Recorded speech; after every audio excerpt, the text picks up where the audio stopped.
Hi, I'm James Foley and I write crime thrillers. This is my book, Treasure Coast. The underlying theme of Treasure Coast is greed, really, in all of its forms. Greed for money, greed for power, greed for sex, for everything. And it's set in South Florida, and Florida is a good place to go if you want to write about greed.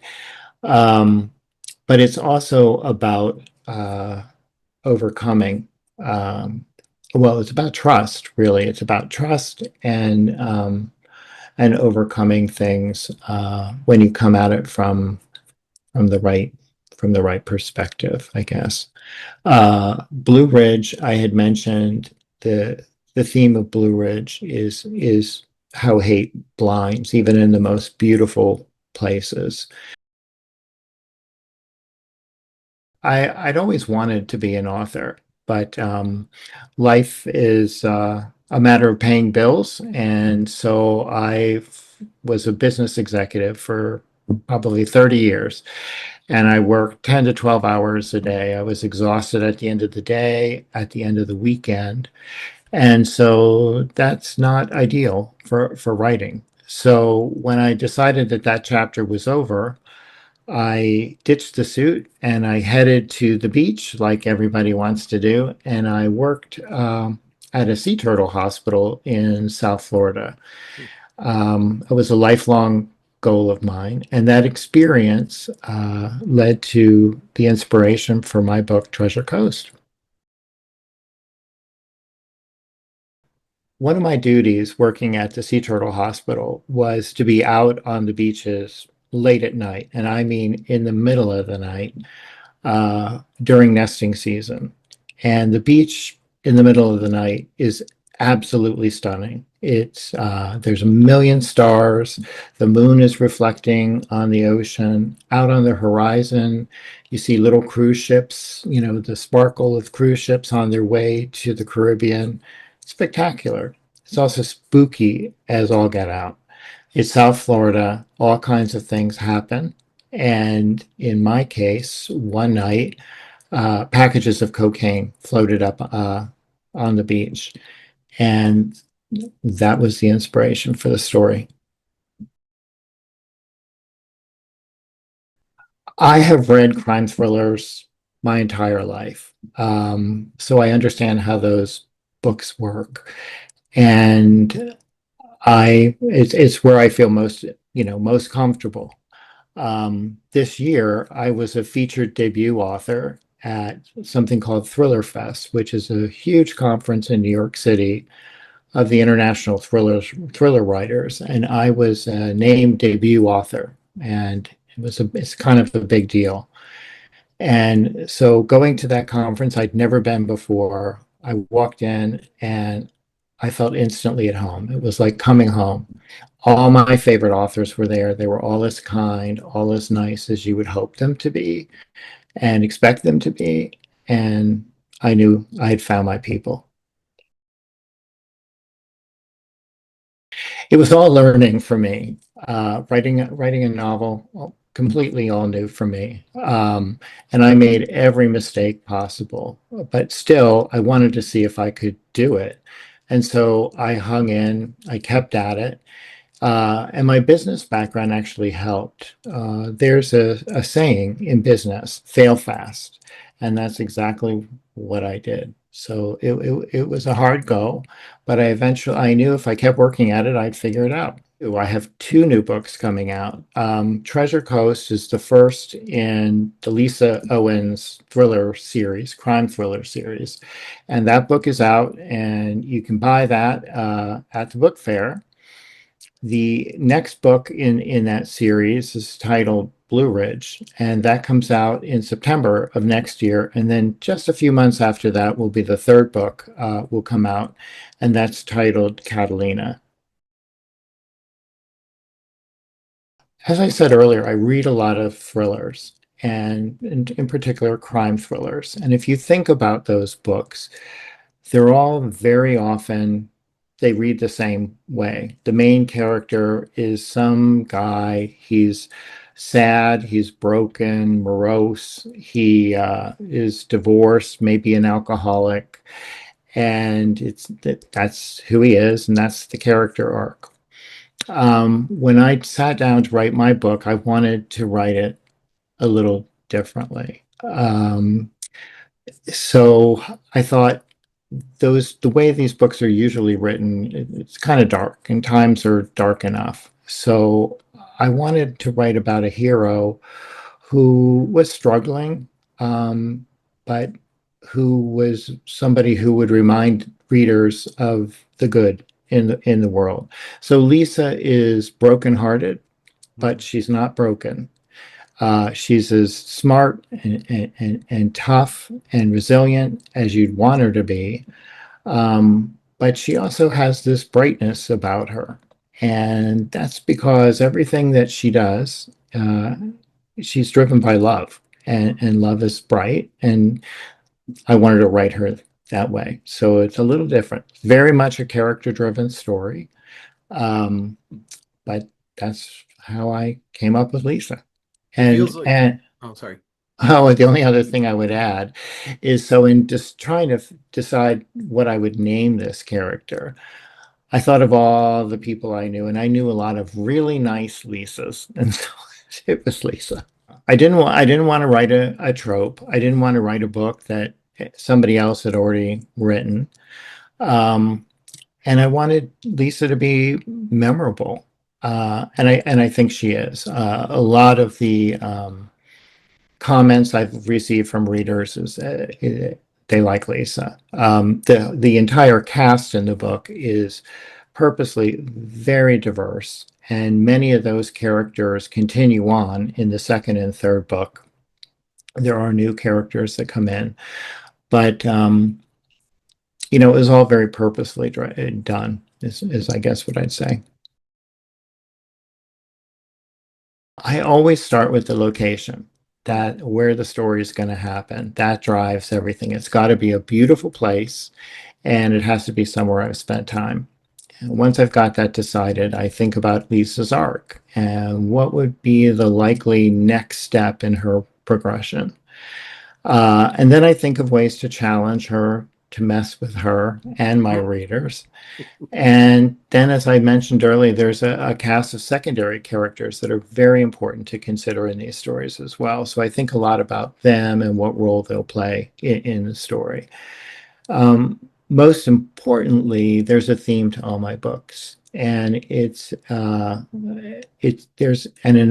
a point of emotional resonance that always drives the story. I think that's what makes a book memorable and why we fall in love with books. So I work pretty hard to make sure that readers aren't disappointed. Like after Yeah, you, it's like an underlying theme is the way to think about it. And yes, there's always something to be learned. If a writer, I think if a writer's really good at their craft, they will find ways to insert those themes, sometimes those messages, sometimes it's a little bit of education about something without ruining the entertainment of the book. People read crime thrillers for entertainment. They don't want to be lectured to or anything else. They want to be entertained, and I understand that. But a crime thriller can be more than just a crime thriller. It's a standalone book, has mm, nothing to do with the Lisa Owen series. mm, It's with publishers now. It does not have a release date decided yet, but it's set here in San Diego, and it's a very different book for me. I wrote it in the first person with unreliable narrators in many ways. It's like my most fun book, I think. And the inspiration for it just fell into my lap. Someone I knew was complaining to me about how her son wasn't going to be at home for Thanksgiving because he was going with his girlfriend and her family to their beach house in Mexico. mm. And the girlfriend's family was Mexican, and um, this person I was speaking with was just all upset and going on and on and on about it. And at some point, I realized I wasn't even listening to what she was saying. I was thinking this could be a great story.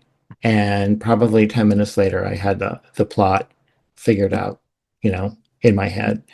And the book did go, I'm a slow writer, but that book wrote really, really fast. Here's what it was on my mind when I wrote American Boyfriend. Did you ever notice how some people spend all their time and all their energy and all their effort at trying to get a certain job or a certain lifestyle, something that they think is going to make them happy, only to find it doesn't? Hmm. And that sometimes it's something unwanted that leads you to where you should have been all along. That's American Boyfriend. It's a standalone, but it is in every way the twistiest of thrillers, and it's a good one. I think it's really important to be honest with yourself about what you're writing, why you're writing, how much time, energy, resources you're willing to put into your writing, and what your goals are. So in many ways, it sounds a little bit like a business thing, which it is. It's driven from my background, because I think if you know what you're doing and why you're doing and what you're about, you're going to be less disappointed later on if things don't work out right, and you're going to make better decisions. So that would be my advice: is to be a little introspective before beginning a project. I'll give you an example. A lot of people, new writers, will want to write a memoir. Hmm. So everybody wants to write their story. I don't, but everybody wants to write their story. And that's great. Write your story. But if you're not somebody famous, if you haven't had something really extraordinary happen to you, you're not going to be able to sell that book. Right. And as long as you know that going into it, you won't be disappointed. You can self-publish it, you can have it published for your friends and family, whatever. But if you go into a project like that thinking it's going to be in the bookstores, it's going to be disappointing. So that's why I say what I do. That I've signed contracts for, and they're happening. And they are good ones. The second book is called, in the Lisa Owens theory, is called Blue Ridge. Takes place in the Blue Ridge Mountains Hmm. of North Carolina. I know you know something about this book, and it's really its themes are racial injustice and hate.